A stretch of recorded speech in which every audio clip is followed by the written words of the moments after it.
my name is Stacy from class 5C. Today I'm going to show you a board game. The game will show us the gravity theory. Gravity theory found by Newton's 60th century.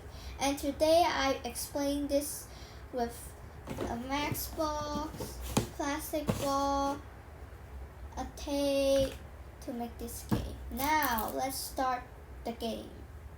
The ball needs to put on the right place to go to the end. If I put in the wrong place, see? Just fall out. If I put a correct place, so it's okay. See? Now I can start a match to see how many times I go to the end in 30 seconds. Let's start now. 1, 2, 3,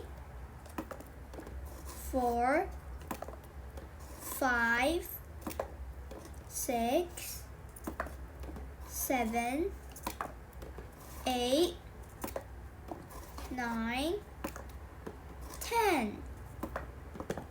Oops. 11. Ooh, I just made in 11 seconds, and I hope you like this video. Goodbye.